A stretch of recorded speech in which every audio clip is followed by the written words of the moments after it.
York, but today, no doubt, it's being weaponized against conservatives. Wore a Trump hat. Jack Smith's subpoena.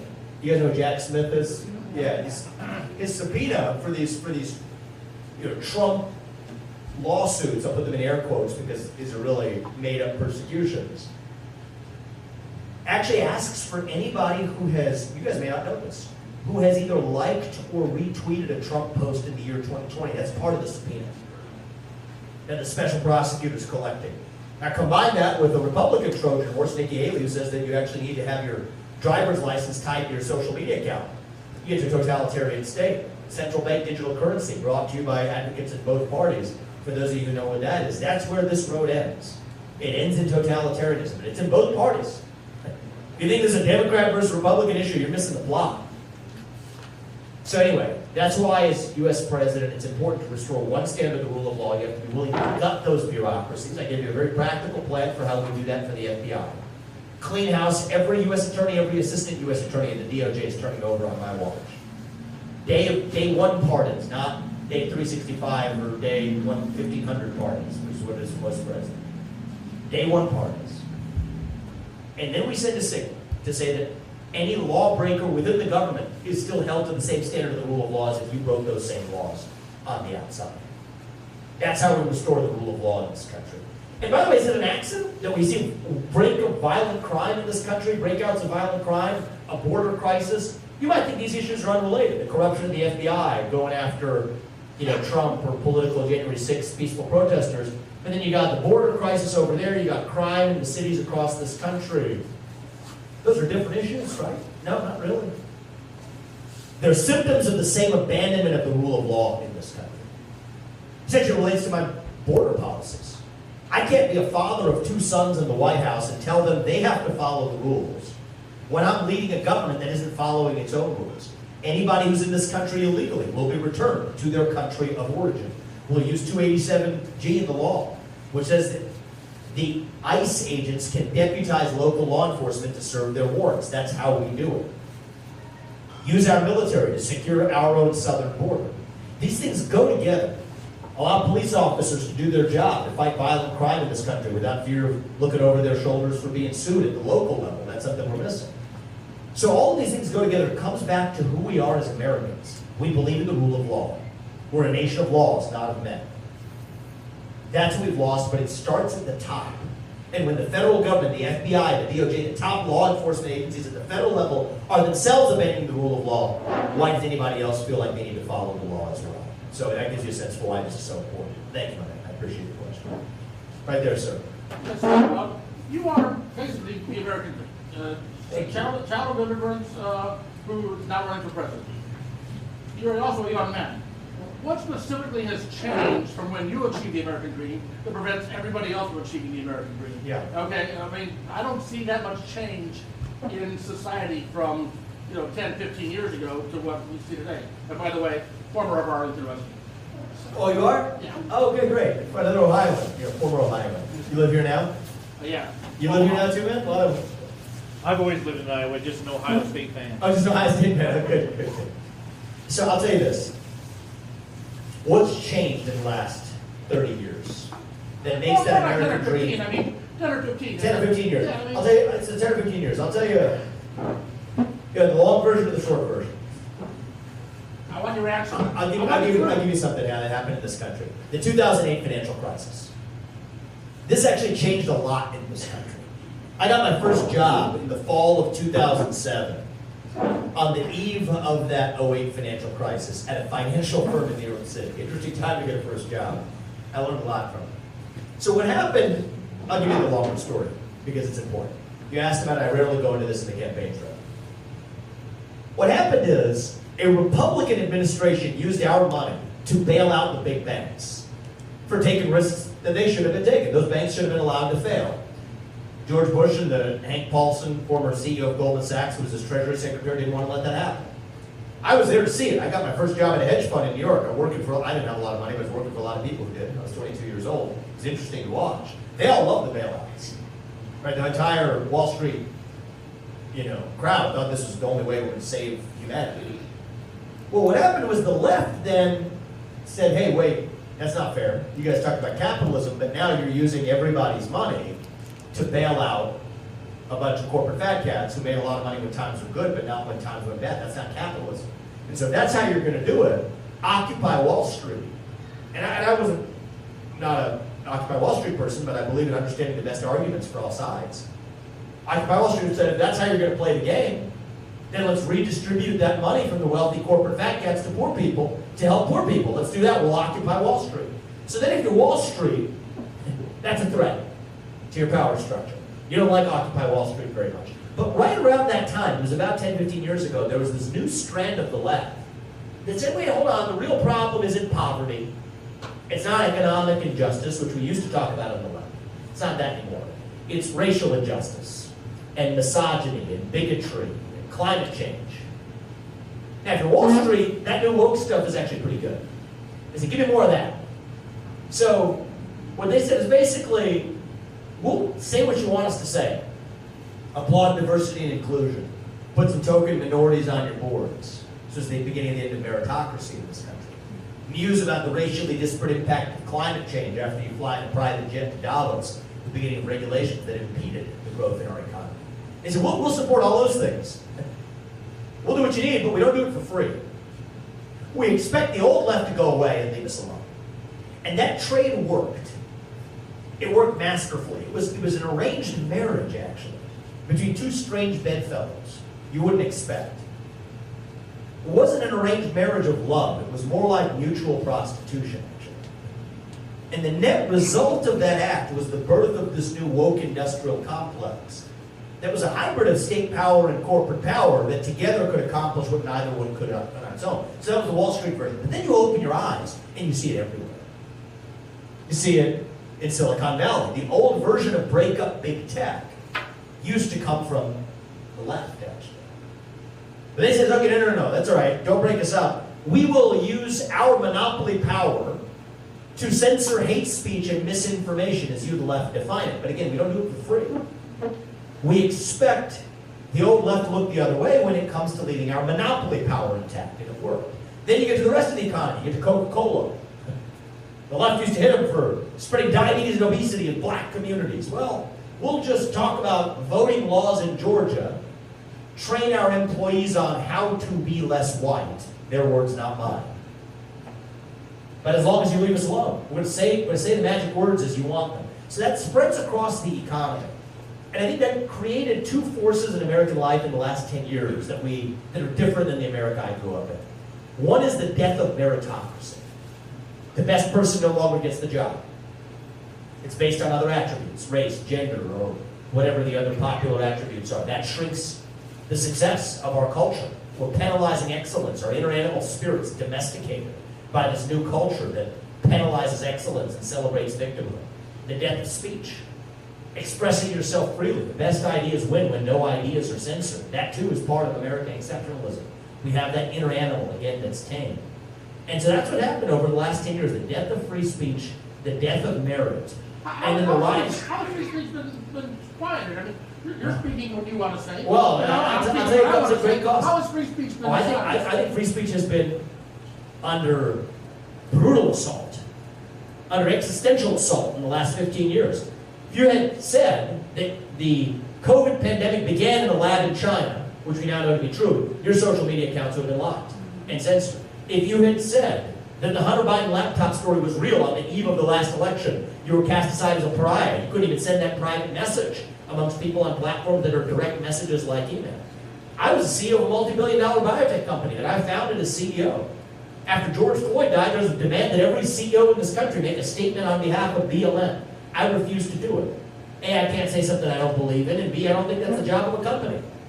Multiple advisors to my company resigned. I basically had to face a choice. Was I going to speak my mind freely and actually do it as a citizen? I stepped outside from my job as a CEO to do it. Or could I just bend the knee and do what every other tech CEO in this company was doing, country was doing? You have people who have been fired for wearing Trump hats to a shipyard in Virginia. A grandmother who was told that she couldn't wear a red sweater to work on Fridays because it was considered a microaggression to celebrate veterans because some member of a protected class said that was a microaggression to his identity. So we have a sweeping problem with free speech in this country. A culture of fear that has spread like an epidemic more quickly than COVID-19. COVID-19 just goes this way. Our culture of fear goes 360 degrees.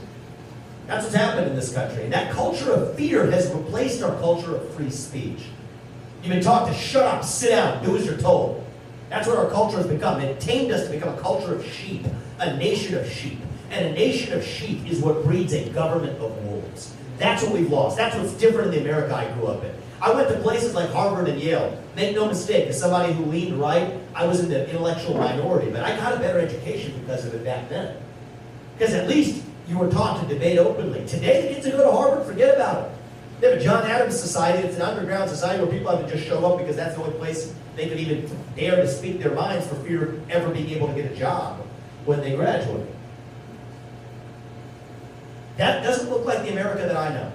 You get a job. Is it based on how hard you work, or whether you have the right skills? No, it's based on your race, your gender, your sexuality. Every publicly traded company that's listed on the NASDAQ, where all the tech companies are listed, has to have an explanation for what their quota system is for sexual minorities, for women, and for people of color. I hate that expression because it amalgamates 160 different cultures into one opposition to white. It's divisive, it's anti-meritocratic, it's anti-American.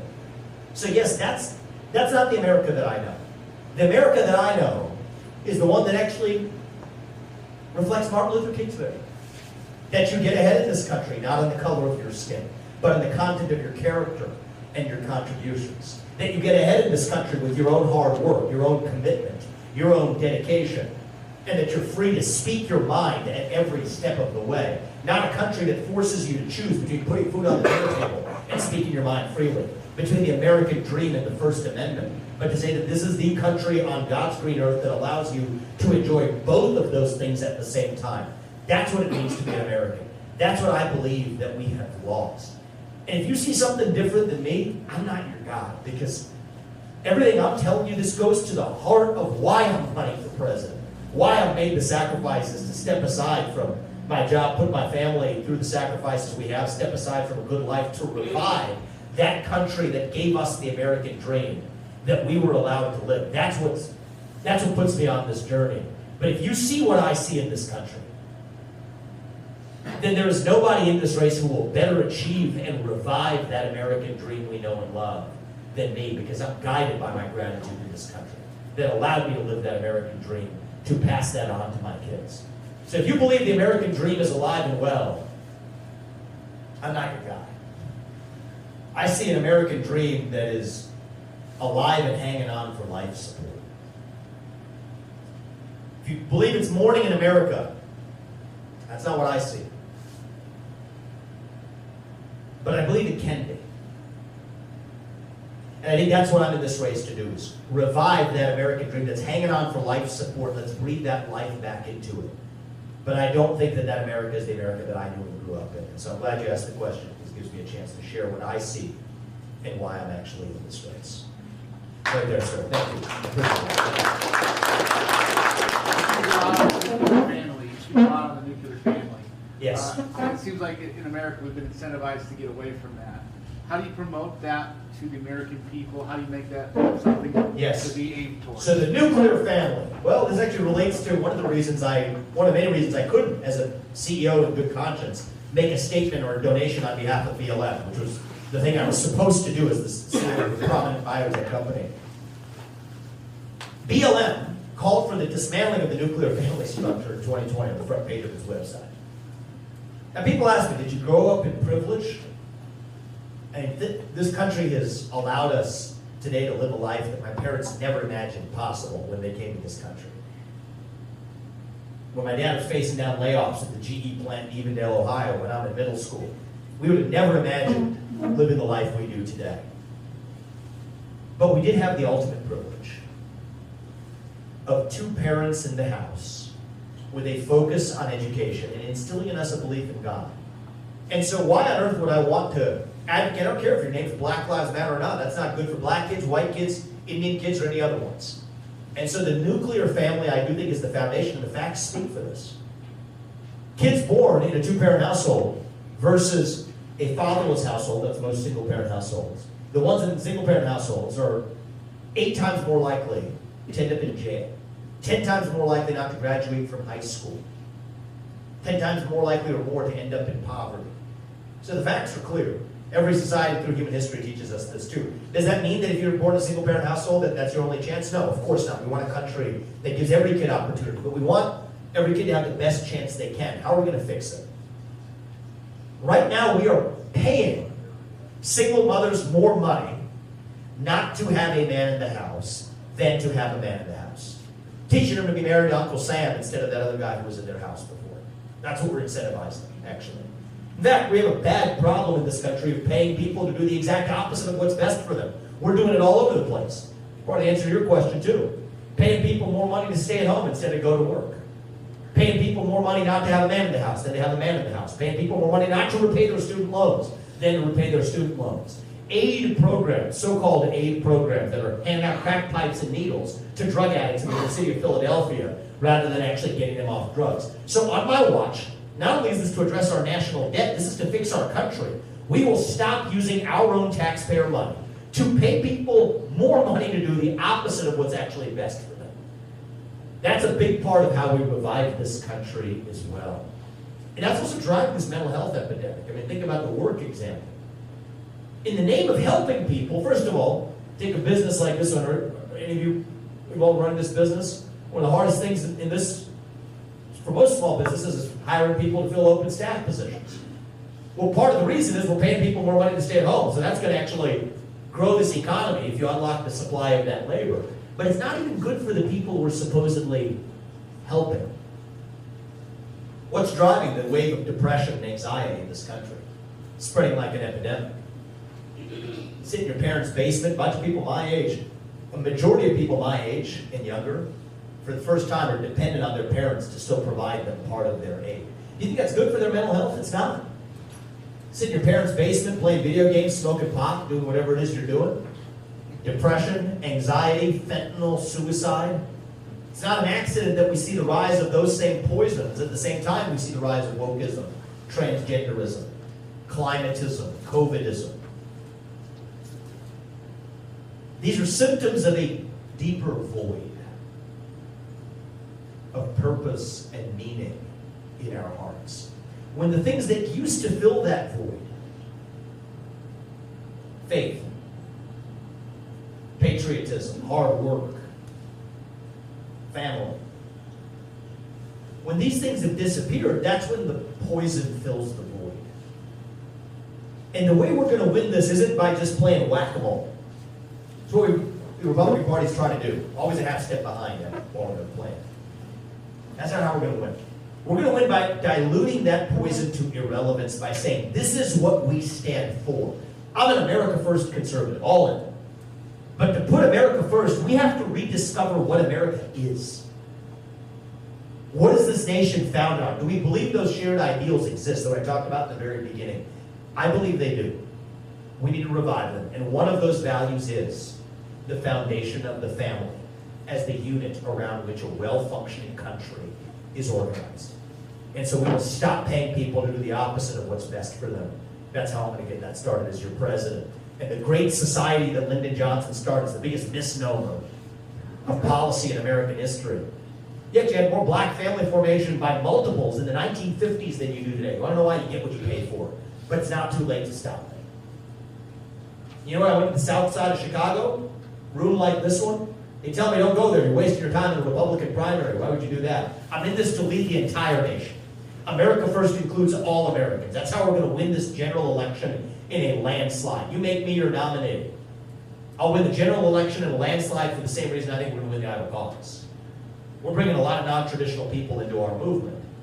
But they agree with me every bit as much as Republicans who talk about family values too. Many of us in this country share those same values in common. Many Hispanic Americans come to this country, the ones that come legally, who have come legally. Many of them share those same family values. So we have to revive those shared values, and if we do that, then I'm confident that we can win this election like Reagan did in 1980 in a landslide. You make me your nominee, that's my accountability to deliver that back to you. And a landslide minus some shenanigans, let's be real, is still going to be a decisive victory. 50.1 is not an option anyway. And I think I'm a candidate who can actually deliver that for you. Thank you, man. I appreciate it. Last question. Last question, all right. So, As I see it, there's two major hurdles that concern me as far as you or any independent voter to become a candidate without overcoming establishment. Yep.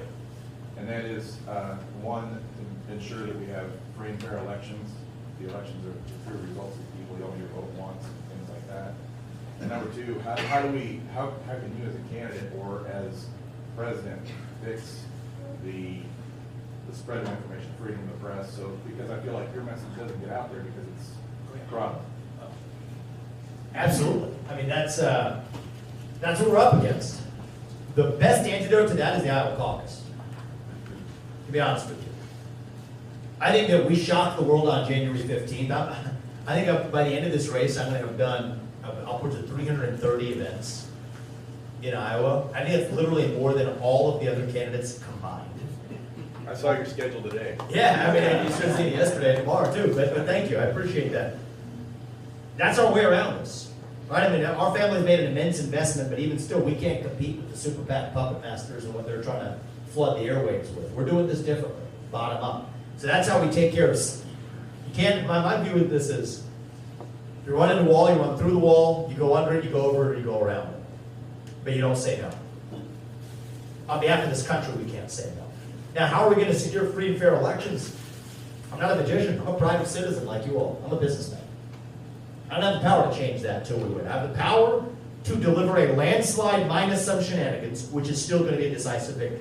That's just the way it's got to go. And I want to use this as an opportunity to address a choice you have to make in the next 20 days, 25 days, whatever it is, 18 days. Probably if many of you are like me, strongly supported Trump in 2020. 2016, many of you probably did. Here's the thing. It's not easy for me to say this, but it's the truth. They will not let this man win. They will not let this man come anywhere near the White House again. If you think they're going to let this man come near the levers of power again, think again. They're dropping the breadcrumbs.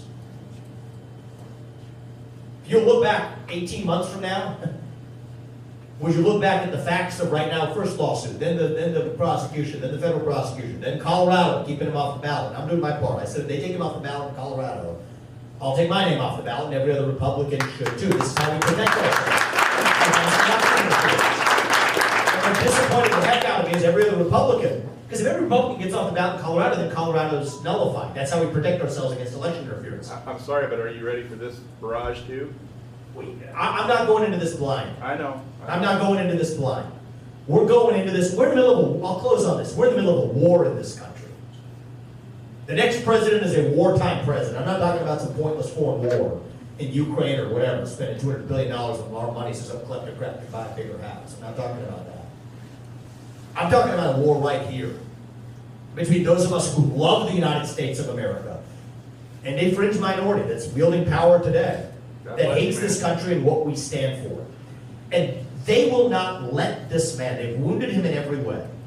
If you think, I mean, the same people, man-made pandemic on the eve of that last election, rigged by big tech every way, you know how, all the way to the Hunter Biden laptop story being suppressed, everything else you were told that was a conspiracy theory that's now true.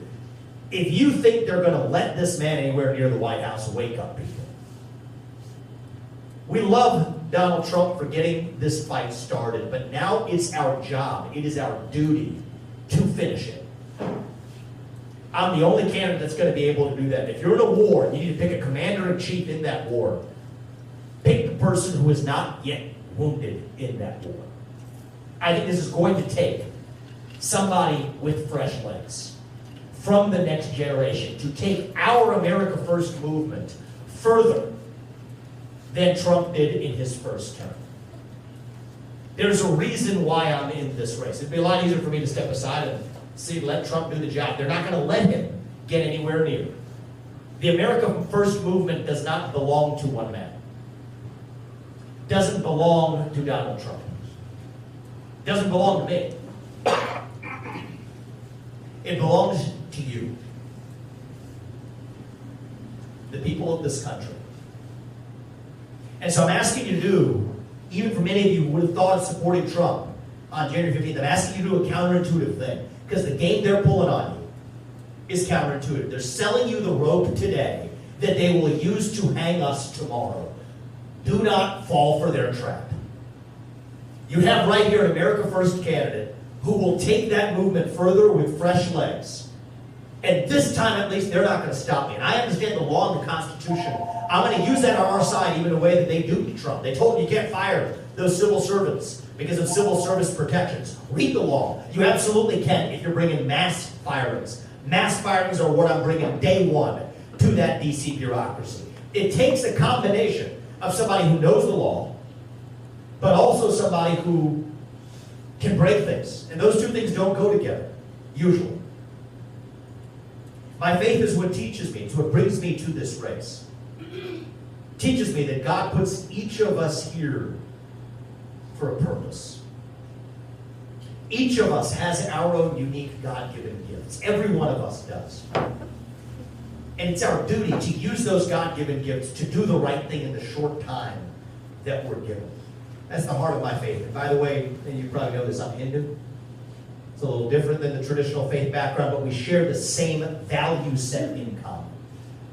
The Ten Commandments, the values that were enshrined in there when I read them at St. Xavier High School, they're the same values that my parents instilled in me.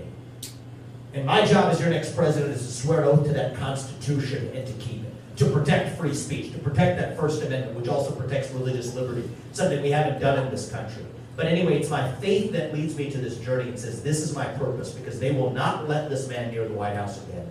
Our movement cannot end with Donald Trump. Our movement's just getting started. It will outlive each of us. This is the next 250 years of this country we're talking about. Our America First movement didn't start with me, didn't start with Trump, it started with George Washington, the first America First conservative. And we can't be the generation that falls for their trap, that lets them actually end what they began 250 years ago. This is about the next 250 years in this country. So I'm urging you, it's not what you might have thought you were going to do 6 months ago. Do the right thing. Don't fall for the other side's trick. I will take our America First movement to the next level, deliver a landslide. And that's how we're actually going to be able to reach the next generation in a way that nobody else in this race is going to. So if you all do your part, I'm going to do mine. I can't leave you hanging. I can't leave you hanging. Tell them. So briefly. I don't need that. That's okay. So if they're not going to let Trump anywhere near the White House, you are continuing the movement. Oh yeah. You're not too different than where he started. Same principles, businessman, right?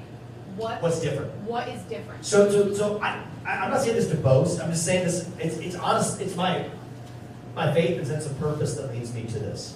I think every one of us has different God-given gifts. I have a deep understanding of the Constitution and a commitment to it. If I'm going to swear an oath to that Constitution, I promise you I've read it and I know what it says. And I think they duped Trump in a way that I'm not going to let them dupe me. We're going to get started on day one. I mean, from John Bolton to Nikki Haley to whoever else, they're not going to be in my administration. They're not coming anywhere near the White House. I don't care if they're Republican or Democrat. Those labels don't matter. You got to stand for these principles of putting our country first. The principles enshrined in our Constitution. 75% of the people who are there right now are gone. Don't you think that's scary though? I mean, Of course it's scary, but you got to start and move fast. You strike the swamp's going to strike back, but I'm not going to make it as easy for them as he did. And I'm not even blaming him for it. One thing I have that he doesn't have is what I give him credit for. Is a Supreme Court that agrees with everything I've just told you.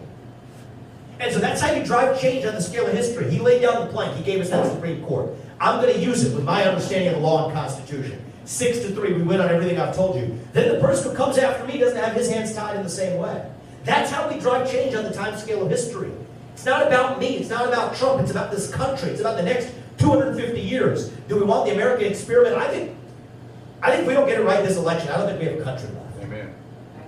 I say we're at war. I don't mean that lightly. I don't think that my kids will grow up in the country that we know to be the United States of America. That's what's at stake. Vivek, you may not say this about yourself, but you can articulate it. That's up to you to decide. But I think that can help reach the next generation.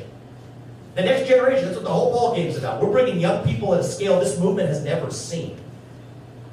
Most people have resigned to the next generation. They're against us. They're not against us, they're lost. They're starving for leadership and direction and purpose. And I can give that to them. And so I'm not putting anybody else down. But I'm going to tell you what I believe is my duty and we will bring to the table here.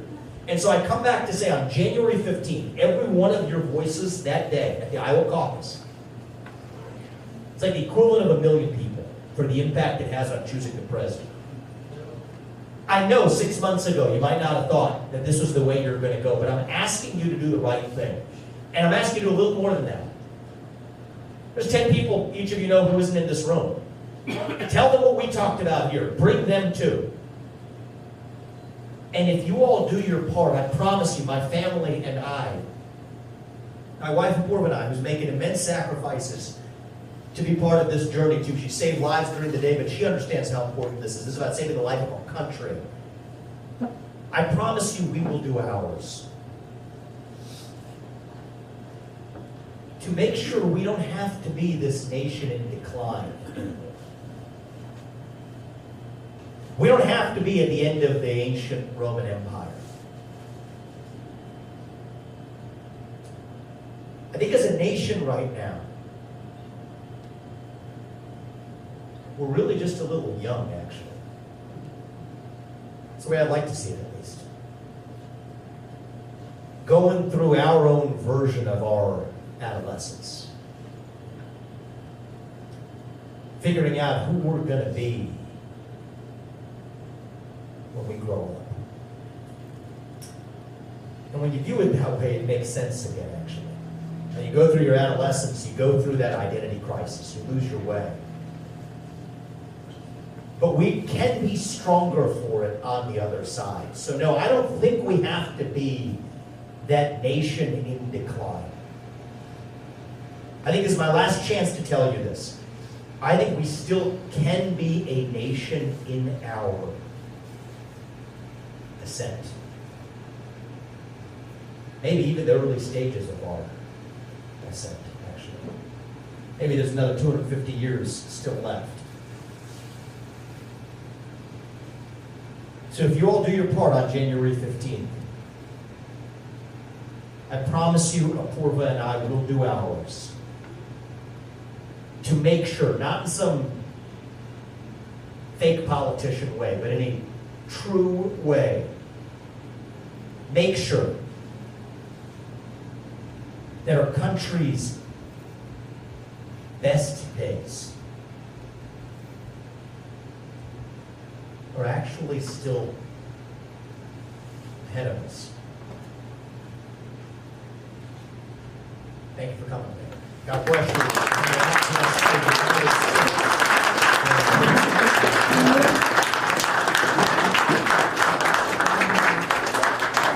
Vivek just said we have 18 days. Just as he handed me the mic, so he is handing us a baton. The most important thing that can happen on January 15th, each one of you is one of the most important voters in impacting the future of our country. I would like to ask you to commit to caucusing for Vivek.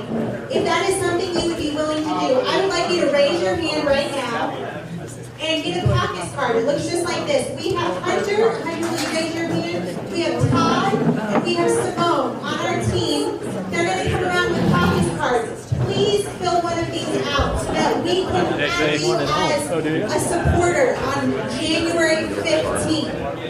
And if you'd even be willing to go one step further, if you've heard what Vivek has said here today, and you said, you know what, I believe in this so much, I would be willing to stand up in front of my precinct, and I would be willing to share Vivek's message with others.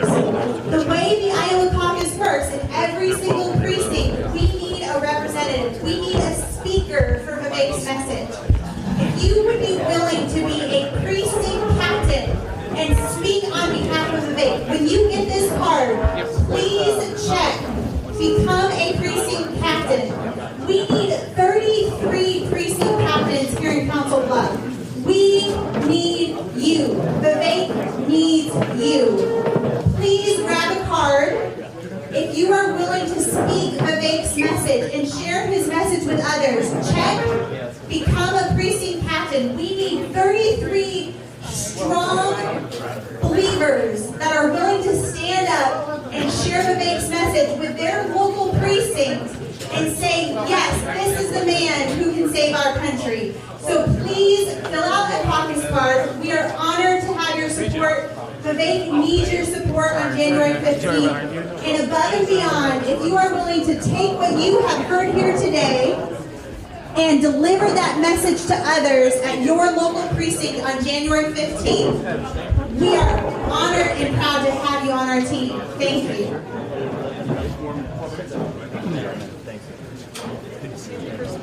Yeah, let's do it. I think you won my vote today. Means a lot. We'll do our part. Okay, I promise you. We'll do our part. Yeah, thank you. Yep. College medicine. Thank you so much. Nice to meet you. Thank you. Thank you, sir. Appreciate it. Thank you. Soft. Yep. What's that say? Second that. You see my podcast the other day? I mean, they were just good guys. I was impressed with them. They knew a lot. Sometimes people say it's weird, but they don't know the history. These guys know their stuff. So, that's great. Thanks for coming.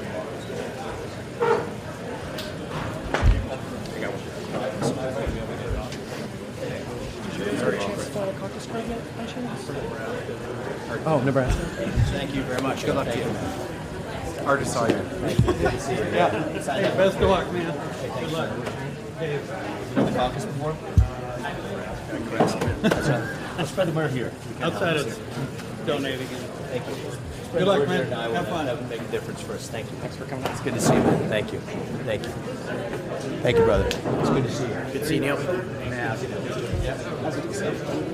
Oh my God. I don't do this a lot. Thank you so much. Big fan. Stay centered with your purpose, man. Wow, you. Thank you. I appreciate that. I don't know how you put up with that woman on there. Not perfect, but that's what we try to do. I appreciate it. Thank you, sir. Good to see you. Good luck. 18 days. Crazy. Yep. Appreciate you spreading the word. Absolutely. We're going to do this. I think we're going to do this. Sounds great. Thank you, sir. Thank you for being here. I'm a teacher. I emailed you a couple you years did? ago. Oh, good. Well, thank you. Good to be back. Good to see you again. You look right here? Yes. Hey, it's good to see you. Can I get a picture? Yeah, let's get a picture. Yeah. Thank you. Thank you. All the best and hard. Thank you, guys. has a quick cattlemen's Hey, association on the vegetarian. Yes. So you wrote in Woking that you're friends or you know of one of the You read founders. the whole book? Yeah. Yeah. But you were friends with one of the founders of a cell culture meat company. I met him at an event. Yeah. Okay. It's a good dude. And you showed support for plant-based meat and cell culture meat, and you are a vegetarian. And I know a lot of cattle guys who love your message. Yeah. And what you're talking about. Can you give him a clear answer? Well, that's on this? yeah. I'd like to. I don't believe it's my job to legislate my own preferences into the law. Right. In Woke Inc., actually, if you read the book, Yep. I basically gave the example of that's not my job as a CEO. So Right. even though I'm vegetarian, we serve meat at our events for people Right. who to allow them to make their own choices. And so what I told you here is we swear an oath to the Constitution to keep it. That's what we're going to do. And I think there's nobody who's actually going to fight a lot of that regulatory red tape more strongly than me because it's unconstitutional. Right. That's why. That's the I beauty get of this it. country. I get it. So- But you know there's like cattle guys. If you say you're vegetarian, they're gonna be Well, wary of it. Well, they should be, but think further. Because the easier thing for me to do, right, is get to do the math. Who's being honest, right, about what the commitments that I'm making? The easy thing for me to do is, as a politician, sort of check the box and pretend to be something they're not. I could change Right. my name, claim to Yeah. convert religion. Right, I'm yeah. not doing that shit. Right. Why would I do that? I want to speak the truth. Yeah. But when I'm telling you then, Appreciate it. that's how you know when I'm telling you I'm going to stand for the Constitution and actually stand against a lot of those unconstitutional regulations that actually are hurting you and your colleagues. That's how you know I mean it. So I think you'd rather have somebody that speaks the truth, hopefully, than shares their culinary preferences. Right. Right. Yeah. And if that's the case, then Yeah, yeah, sure, thanks for coming. and spread. It's a fair question, but spread that message too. Yeah. So spread that message too, right? You bet. You have my One more word. picture. Thank you. Thank you. Vivek, one more picture, and we yeah, gotta yeah. go. Sure, sure. Thank you, man. Good to see you. Great on the family. Well, jump in there right after. I'm such a believer in that now. Let's get on this side. Yes, sir. I'm so bad at That's this. right. Thanks, sir. Thank you, brother. I'm Yeah, you for can it. do All right, here's good. Yeah. Thank you, sir. Thank you, man. All All the right. bucks. Absolutely. Thank you. Let you all go Yeah, through. you're good. Thank you.